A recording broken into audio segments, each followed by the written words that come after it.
Ya, selamat pagi pemirsa. Hari ini hari Jumat, hari ini hari Selasa, 19 November 2024. Maaf agak error, belum banyak minum air putih saya. Iya. Ya, kita lanjutin yang tadi ya. Ya, seperti janji saya tadi, ya, koreksi untuk Menterian Pendidikan Dasar dan Menengah yang dipimpin oleh Profesor Dr. Kiai Haji Abdul Mukti, ya, Sekretaris Umum PP Muhammadiyah untuk periode 2021 sampai 2021-2026. Sebelumnya juga beliau sudah pun jabat ya dari 2016 sampai dengan 2021. Ya. 2015 sampai 2020. Gini ya, tadi kan kita bahas tentang wacana mata pelajaran coding dan AI mulai kelas 4 SD. Nah, kawan, kalau Anda tahu arti kata modal, rasa-rasanya mungkin gak akan keluar wacana yang menurut saya, maaf, tergesa-gesa loh. Ya, tergesa-gesa. Kenapa saya bilang tergesa-gesa? Inputnya aja masih begini.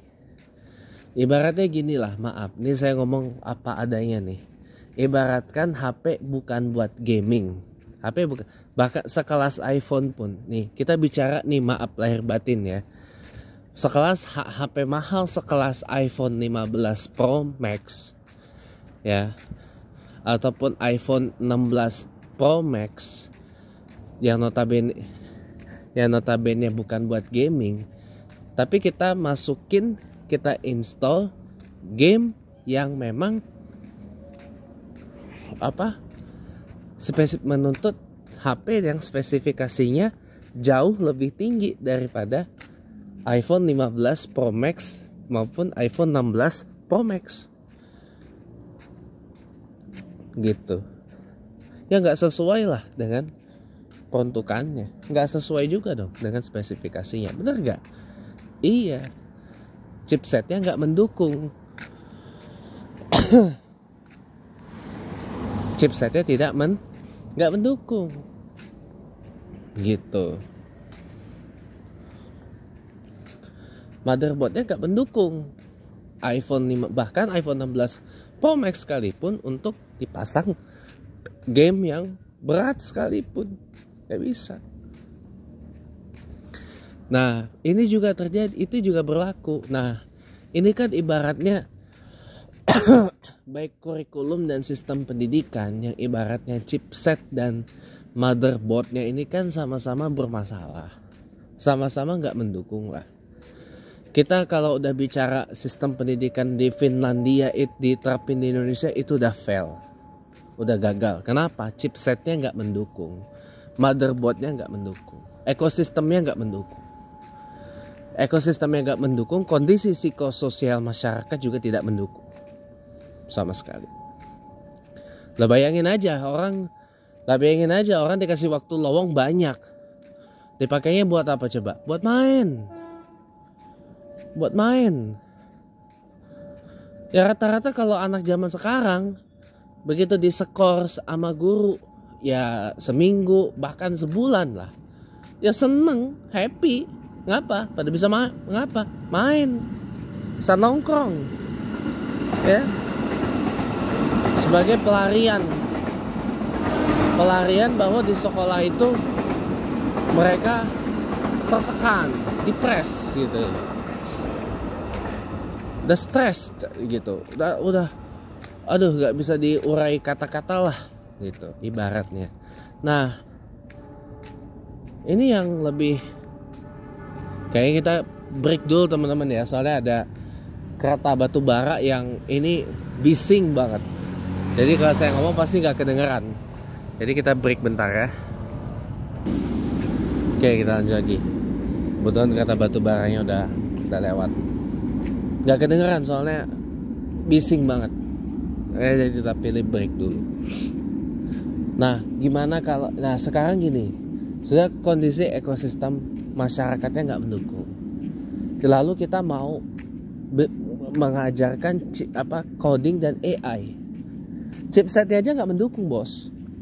Tadi di part pertama udah saya bilang, di bagian pertama udah saya bilang, infrastruktur digital di Indonesia aja nggak mumpuni. Internet di Indonesia belum merata, dan kecepatannya itu masih terbilang lelet. Bahkan masih dipertanyakan, coba internet cepat buat apa? Itu kan?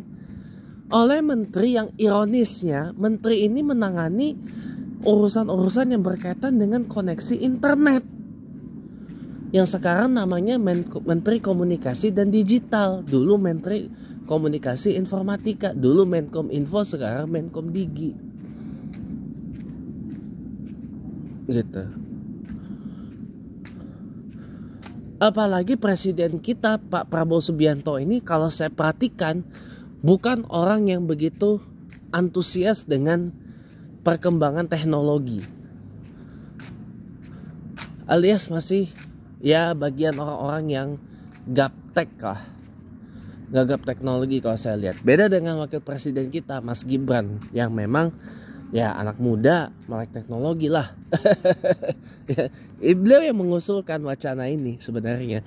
Tapi beliau lupa chipset dan motherboardnya nggak mendukung. Ya, chipset dan motherboardnya nggak mendukung. Ya, harusnya kalau mau coding dan AI dipelajari itu, infrastruktur digital kita dibenerin dulu dah. Jaringan 5G dibikin merata dulu dari Sumatera sampai Papua.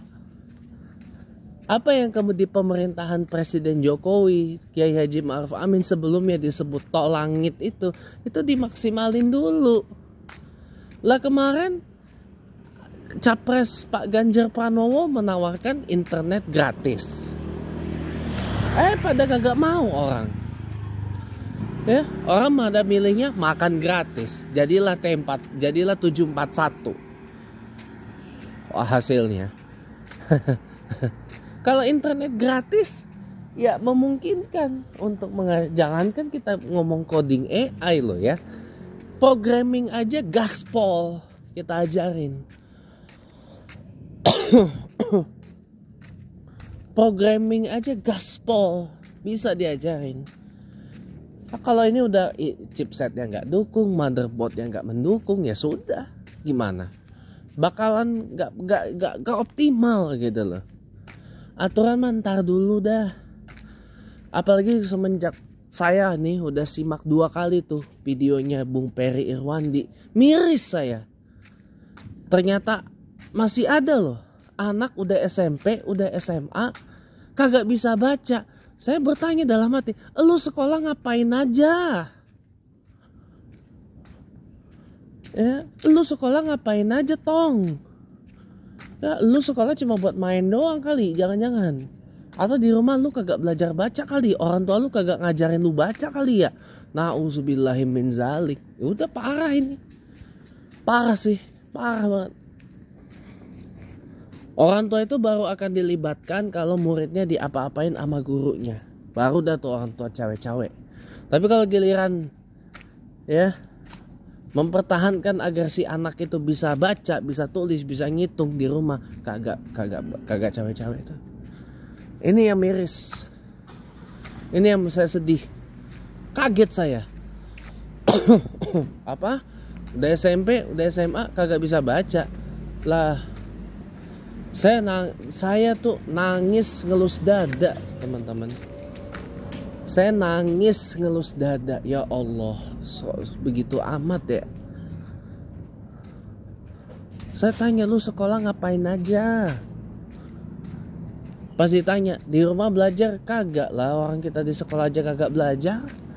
Nah, problemanya ini, guru-guru sekarang banyak disibukkan dengan perkara-perkara yang berkaitan dengan administrasi. Jadi sistem pendidikan kita sekarang ini masih berorientasi atau berpusat kepada administrasi. Administration centered education. Ya, system centered education. Bukan student centered education system. Sistem pendidikan, kurikulum pendidikan yang berpusat pada kebutuhan peserta didik atau pelajar. Ini yang menyedihkan gitu loh. Kenapa kok masih ada anak SMP SMA kagak bisa baca ya? Kalau saya beginilah, saya koreksi biar saya nggak asal nyinyir gitu. Saya koreksi deh. Tidak ada salahnya kita ambil dari Jepang dulu.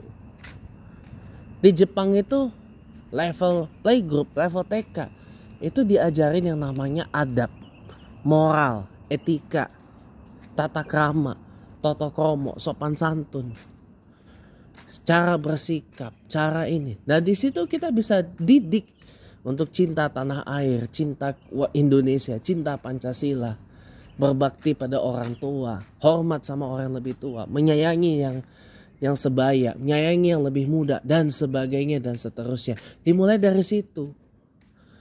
Baru kemudian ketika SD 1 belajar baca tulis hitung. Bukan dari TK. Kalau di Jepang bukan di TK baca calistungnya. Di SD 1 baca tulis hitung. Lalu orang Jepang mulai belajar bahasa asing kapan? Entar di jenjang yang lebih tinggi. Kalau saya tidak salah kelas 4 atau kelas 5 SD baru mulai belajar bahasa asing. Kalau orang udah bisa baca tulis hitung.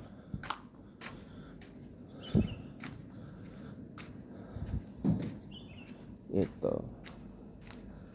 Jadi di SD 1 itu pelajari dulu baca tulis hitung, belajar baca, belajar nulis, belajar ngitung yang benar sampai kelar. Begitu ini lagi di rumah. Begitu, jadi berjenjang gitu loh. Nanti kalau apa istilahnya masalah coding, masalah AI itu ntar di jenjang yang lebih tinggi lagi. Jangan digercepin hanya gara-gara cuma kegayaan doang, jangan. Jangan begitu, ya. Jangan digercepin. Atau ubahlah sistem pendidikan kita secara fundamental. Jangan hanya berfokus kepada melihat kekurangan. Ya, kekurangan itu cukup jadi catatan aja. Tapi fokus pada kelebihan dan dikembangin. Makanya saya berkali-kali menyuarakan ubah itu. Jadi dari SD 1 selain bisa baca calistung, baca tulis hitung, calistung ya, dipusatin, dites minat dan bakatnya. Minatnya apa, kesenangannya apa, kasih dia pelajaran itu lebih banyak di sekolah. Jadi penjurusan dari sebelum kuliah itu akan jauh lebih munasabah loh. Dan akan lebih berfaedah ke depan. Dan siapa tahu kalau memang si anaknya itu suka dengan sesuatu yang berbau komputer, nah di situ kasih dia pelajaran programming, AI, coding yang lebih banyak. Begitu caranya. Nah ini mudah-mudahan bermanfaat, sekedar koreksi dari saya. Mudah-mudahan bisa jadi solusi untuk pendidikan kita ke depan. Terima kasih. Selamat pagi, selamat pagi kita semua.